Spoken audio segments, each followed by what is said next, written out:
एक छोटे से गांव रतनपुर में एक पुरानी हवेली थी जिसे सब भूतिया हवेली कहते थे।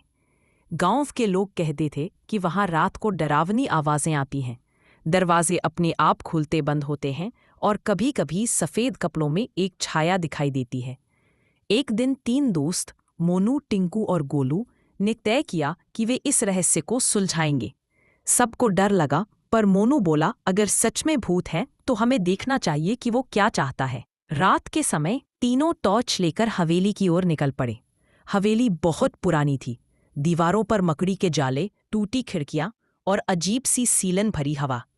टिंकू के हाथ कांप रहे थे, पर गोलू मजाक में बोला, शायद भूत भी नींद में होगा। अंदर घुसते ही एक जोर की धड़ाम की आवाज आई। तीनों डरकर एक दूसरे से चिपक गए। तभी ऊपर वाली मंजिल से सफेद कपड़ों में एक आकृति दिखाई दी।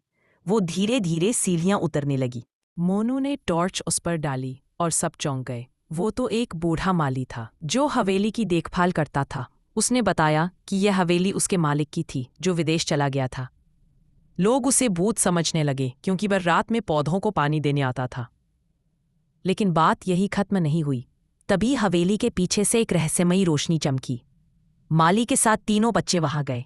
जमीन खोदने पर उन्हें एक पुराना लकड़ी का बक्सा मिला। अंदर सोने के सिक्के, पुराने जमाने के पत्र थे। पत्र में लिखा था, जो भी इस हवेली का सच्चा रहस्य ढूंढेगा, ये खजाना उसका होगा, पर इसे गांव के भले के लिए इस्तेमाल करना। तीनों दोस्तों ने वो खजाना सरपंच को सौंप दिया। गांव में स्कूल की मरम्मत हुई, सड़कें बनी और सबने तीनों की बहुत तारीफ की। अब वो हवेली भूतिया हवेली नहीं बल्कि सच्चाई की हवेली कहलाने लगी। और मोनू, टिंकू और गोलू को सब रतनपुर के हीरो कहने लगे। सीख: डर अक्सर हमारी कल्पना में होता है।